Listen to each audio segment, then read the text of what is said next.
फिर से आपका वेलकम है। आज मैं आपको रासायनिक समीकरण किसे कहते हैं, रासायनिक समीकरण को कैसे लिखा जाता है, समय मिलेगा तो रासायनिक समीकरण कितने प्रकार के होते हैं, रासायनिक समीकरण को संतुलित कैसे किया जाता है, ये सब बताऊंगा। देखिए कहां तक हो जाता है, ठीक है। तो सबसे पहले समझिए रासायनिक समीकरण क्या है। तो देखिए किसी वास्तविक रासायनिक अभिक्रिया को संकेतों और रासायनिक सूत्रों के सहायता से संक्षिप्त रूप में लिखना ही मेरा क्या कहलाता है, रासायनिक समीकरण कहलाता है, ठीक है। रासायनिक समीकरण को लिखा कैसे जाता है, तो देखिए रासायनिक समीकरण को लिखना है, जैसे आपने को बताए थे पिछले क्लास में C+O2CO2, यही मेरा रासायनिक समीकरण है। लेकिन लिखना कैसे है, ये कितने प्रकार का होता है, ये चीज ध्यान दीजिए। मैंने यह भी पिछले क्लास में बता दिया था कि अभिकारक किसे कहते हैं, उत्पाद किसे कहते हैं। रासायनिक अभिक्रिया में भाग लेने वाले पदार्थ को अभिकारक कहते हैं और रासायनिक अभिक्रिया के फलस्वरूप बनने वाले पदार्थ को उत्पाद कहते हैं।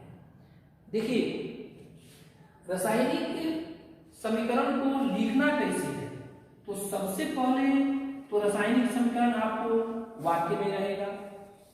जैसे मैग्नीशियम के फीता को जलाया जाता है तो मैग्नीशियम ऑक्साइड बनता है, कोई कह देगा और कहेगा कि इसको रासायनिक समीकरण में लिखिए, ठीक है। मैग्नीशियम के फीता को जलाया जाता है तो मैग्नीशियम ऑक्साइड बनता है, ये रासायनिक अभिक्रिया हो गया। अब इसको रासायनिक समीकरण में लिखना कैसे, तो अभी परिभाषा पढ़े हैं कि संकेतों एवं सूत्रों की सहायता से। तो सबसे पहले जो जो पदार्थ भाग लिया है, मतलब अभिकारक, और जो पदार्थ बना है उसका संकेत एवं सूत्र लिखिए रासायनिक समीकरण में। पहले या उससे भी पहले आप सब समीकरण बना लीजिए, ठीक है। और नहीं तो डायरेक्ट लिखिए, सब समीकरण बनाइएगा तो टाइम लगेगा आपको। तो भाग कौन लिया है, अभिकारक कौन है, मैग्नीशियम के फीता को जलाया गया है तो मैग्नीशियम ऑक्साइड बना है। तो भाग कौन लिया है, तो मैग्नीशियम का फीता है और मैग्नीशियम के फीता को जलाया गया है। तो एक बात और ध्यान दीजिए, कोई भी चीज जलता है तो वह ऑक्सीजन से रिएक्ट करता है, अभिक्रिया करता है, ठीक है। तो मैग्नीशियम का फीता अभिकारक हो गया और मैग्नीशियम का फीता को जलाया जा रहा है तो अभिकारक ऑक्सीजन हो गया, ये हो गया।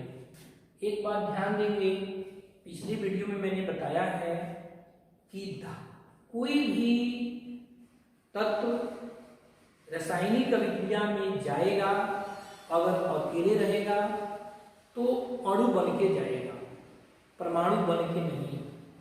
देखिए ये रासायनिक अभिक्रिया है। अब मैग्नीशियम के अणु का सूत्र लिखना है, ऑक्सीजन के अणु का सूत्र लिखना है। तो मैंने बताया था कि धातु का अणु लिखना है तो उसका संकेत ही लिख देना। तो मैग्नीशियम धातु है, धातु का पहचान बताए भी थे कि ईएम वाला जितना है धातु है, हीलियम को छोड़कर। जो ये देख रहे हैं पहले पिछला वीडियो देखिए, क्योंकि धातु अधातु पहचानना जरूरी है। तो मैग्नीशियम धातु है तो इसका अणु सूत्र Mg ही होगा।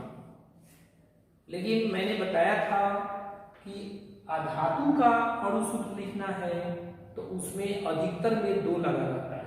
तो ऑक्सीजन में, हाइड्रोजन में, क्लोरीन में नाइट्रोजन में ये 4 को बार बार घटाएगा, हाइड्रोजन, ऑक्सीजन, नाइट्रोजन, क्लोरीन, ये ज्यादा घटाएगा। तो इस सब में अधातु है तो अणु सूत्र में 2 लगा रहेगा, यहाँ पर नहीं, यहाँ पर। तो मैग्नीशियम को फीता को जलाया जाता है, तो मैग्नीशियम का फीता, मैग्नीशियम के फीता कौन सी, मैग्नीशियम का ईंटा भी बना दीजिएगा, उसका बड़का ट्रक भी बना दीजिएगा, तो सूत्र Mg ही रहेगा, दूसरा कुछ नहीं होगा, सूत्र वही रहता है। ऑक्सीजन O2 हो जाएगा, और जलने के पश्चात क्या बनता है, तो मैग्नीशियम ऑक्साइड बनता है। ये अभिकारक हो गया और ये उत्पाद हो गया। अब मैग्नीशियम ऑक्साइड, तो मैग्नीशियम का Mg, ऑक्सीजन का ऑक्साइड का वो सूत्र लिखने के लिए मैंने बताया है। देखिए इसका संयोजकता इसके आगे, इसका संयोजकता इसके आगे, तो मैग्नीशियम का भी संयोजकता 2 ही होता है, ऑक्सीजन का भी 2 ही होता है, तो दोनों में एक जैसा है तो नहीं दिखाएगा। तो रासायनिक समीकरण कैसे लिखना है, तो सबसे पहले अभिकारक और उत्पाद का आप सूत्र लिख लो, संकेत लिख दो, नंबर 1। नंबर 2, 2 अभिकारकों, 2 उत्पादों के बीच में प्लस का चिन्ह होना चाहिए। जैसे 2 अभिकारक है, 2 तो प्लस होगा, ये एक है कि इसमें प्लस, 2 अभिकारक हो, 2 उत्पाद हो, तो उसके बीच में, और अभिकारक तथा उत्पाद के बीच में तीर का निशान होता है। अभिकारक और उत्पाद के बीच में तीर का निशान होता है। तीसरा काम हो गया। चौथा काम ये भी ध्यान दीजिएगा, अगर इतना ही जो सुना होगा ऐसे भी तो लिख सकता था, Mg प्लस O2, बहुत को ऐसा ही लिख देगा, तो आधा अधूरा नहीं सुनना है, पूरा सुनिएगा। लेकिन ये गलत है, ऐसे नहीं लिखाएगा, बहुत को ऐसे लिख देगा, ऐसे नहीं लिखना है, गलत है। बात पूरा सुनिएगा, आधा सुन के नहीं एकदम समझ गए। सबसे पहले ध्यान देना है रासायनिक समीकरण कैसे लिखना है, तो अभिकारक का संकेत और सूत्र लिख देना है, उत्पाद का संकेत और सूत्र लिख देना है, 2 अभिकारक 2 उत्पाद के बीच में क्रॉस का चिन्ह होना चाहिए, और अभिकारक और उत्पाद के बीच में तीर का निशान होना चाहिए। 3 हो गया। चौथा ध्यान दीजिएगा, अभिकारक हमेशा तीर के बाएं तरफ LHS में और उत्पाद दाएं तरफ RHS में। इतना भी बात सुनिएगा, तब तो आप ऐसे भी लिख दीजिएगा, लेकिन नहीं, ये भी गलत है। पांचवा बात सुन लीजिए, तीर की दिशा अभिक्रिया की दिशा बताती है, ऑब्जेक्टिव में पूछता है। तीर तो ऐसे भी लिख दिए, ऐसे भी लिख दिए, कौन सही है, तो तीर की दिशा अभिक्रिया की दिशा बताता है, मतलब किधर से किधर गया। तो ऐसे लिखेंगे तो गलत हो जाएगा, ये लिखिएगा तो गलत हो जाएगा, क्योंकि तीर इधर से इधर बता रहा है, इससे ये नहीं बना है, इससे ये बना है, तो ये अभिक्रिया की दिशा को बता रहा है, मतलब ये मिलने से ये बना है, इसलिए आपका तीर ऐसे होगा। ठीक है, तो ये हुआ रासायनिक समीकरण लिखने का तरीका। एक बार फिर से समझ लीजिए, बहुत कुछ बता दिए। रासायनिक समीकरण क्या है, तो संकेतों एवं सूत्रों के सहायता से किसी वास्तविक रासायनिक अभिक्रिया के संक्षिप्त निरूपण को रासायनिक समीकरण कहते हैं। देखिए ये संक्षिप्त निरूपण हो गया। नंबर 1, कैसे लिखा जाता है? तो सबसे पहले तो अभिकारक का, उत्पाद का संकेत और सूत्र लिख देंगे। दूसरा,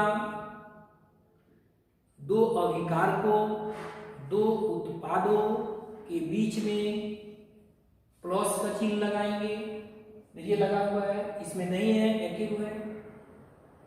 तीसरा, अभिकारक और उत्पाद के बीच में तीर का चिन्ह होना चाहिए। चौथा, अभिकारक तीर के बाएं तरफ और उत्पाद तीर के दाएं तरफ, मतलब LHS में अभिकारक और RHS में उत्पाद। पांचवा, तीर की दिशा अभिक्रिया की दिशा को बताता है, इसलिए तीर का दिशा किधर होना चाहिए? उत्पाद की ओर। मतलब इससे ये बना है। ये 5 चीज पर ध्यान दीजिएगा तो आपका समीकरण बन जाएगा। एक बात जरूर ध्यान दीजिएगा कि रासायनिक समीकरण में धातु जब लिखना हो अकेले तो धातु का संकेत लिख देंगे, वहीं और का संकेत हो गया। लेकिन अधातु जब होगा तो ज्यादा करके अधातु में 2 लगा रहता है। कार्बन और सल्फर रहेगा तो सिर्फ C कार्बन के लिए, सल्फर के लिए। अधातु है तो C और S लगेगा। ठीक है। हीलियम अधातु है लेकिन उसके लिए सिर्फ H ही लगाना है, H2 नहीं लगाना है। कुछ अपवाद है, लेकिन ज्यादा करके आपको ऑक्सीजन, हाइड्रोजन तो H2, क्लोरीन में Cl2 और नाइट्रोजन में N2, ये सब लगाना है। ये हो गया मेरा रासायनिक समीकरण कैसे लिखना है। अब है रासायनिक समीकरण का प्रकार। देखिए रासायनिक समीकरण 2 प्रकार का होता है। रासायनिक समीकरण 2 प्रकार का होता है, याद रखना है। एक में असंतुलित रासायनिक समीकरण, असंतुलित रासायनिक समीकरण, अनबैलेंस्ड, इसका बैलेंस नहीं है सही।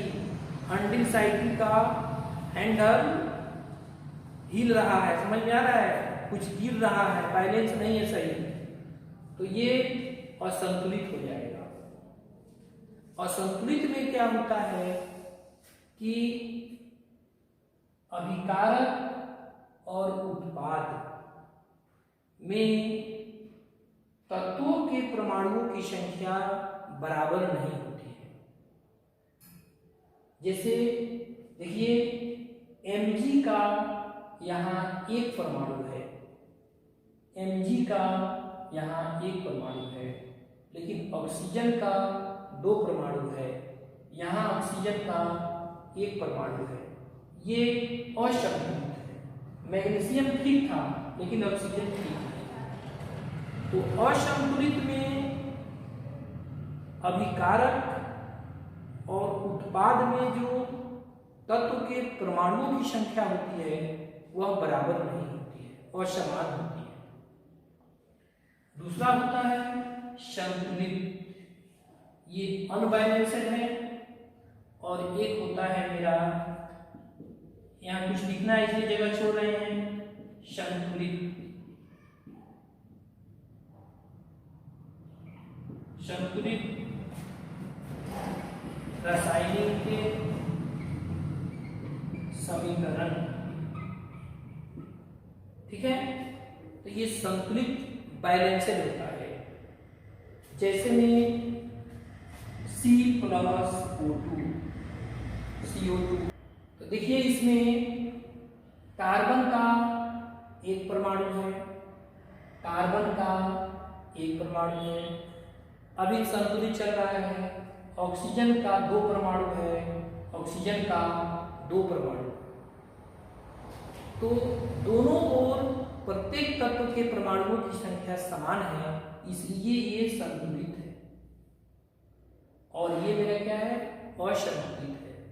ये बैलेंस्ड है, ये अनबैलेंस्ड है। इसका हैंडल जो है चकमका रहा है, ठीक है। तो ये 2 प्रकार का होता है। और संतुलित को कंकाली भी कहा जाता है।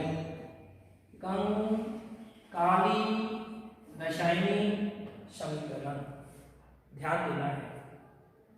ये असंतुलित है और ये संतुलित है। ओके है, कोई दिक्कत नहीं है, ध्यान दीजिए। अभी देखिए, आपको रसायन में जितना परिभाषा लिखना है सब में संतुलित समीकरण ही लिखना है। फिजिक्स में चित्र ज्यादा बनाना रहता है, बायोलॉजी में चित्र ज्यादा बनाना रहता है, केमिस्ट्री में मीन्स रसायन में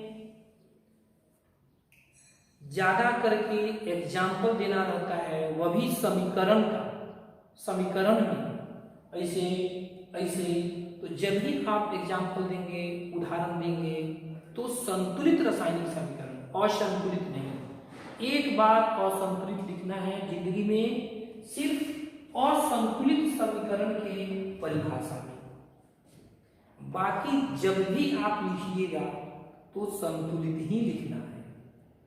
इसलिए आपको सबसे पहले रासायनिक समीकरण को संतुलित करने के लिए सीखना पड़ेगा। तो ध्यान देना है, रासायनिक समीकरण को संतुलित करने के लिए आपको सीखना पड़ेगा, इसके बिना काम नहीं चलेगा। आज बहुत बच्चा लोग का कंप्लेन रहता है कि सर हमको संतुलित करने नहीं आ जा रहा, सब कुछ आ जा रहा है, संतुलित नहीं आ रहा है। गारंटी दे रहे हैं, मैं आपको समझा दूंगा। अगले वाले वीडियो में आपको पक्का समझाऊंगा। कल आप संतुलित करने के लिए सीखेंगे, ठीक है, गारंटी है 100%। दूसरा बात कि मैंने परिभाषा नहीं लिखा है, मैं सारे परिभाषा को PDF बनाकर डाल दूंगा, उसका लिंक आप देख लेना। परिभाषा लिखने में टाइम लगेगा। बहुत लोग कहता है सर पढ़ाइए कहाँ हुआ, कहाँ कुछ लिखे हैं। नहीं, समझिए ज्यादा, उसके बाद लिखिए ज्यादा। आप लोग लिखने के फेरा में ज्यादा रहते हैं, समझने के फेरा में कम रहते हैं, ठीक है। दूसरा बात, एक चीज और समझा देना चाहता हूं कि परमाणु पहचानना जरूरी है, सूत्र लिखना जरूरी है। आपको सूत्र कैसे लिखा है, सारी चीजें मैंने बता दिया है। जरूर पिछला वीडियो देखिए आपने जो नहीं देखे हैं, न तो बाबू समझ में नहीं आएगा। उतना करके आइएगा तो हम समझा देंगे, ठीक है। तो किसमें कितना परमाणु है ये सब चीज जानना जरूरी है। मैं अगले वीडियो में बताऊंगा, घबराना नहीं है, ठीक है। अगर मेरा वीडियो पसंद आया हो तो लाइक और सब्सक्राइब जरूर करेंगे।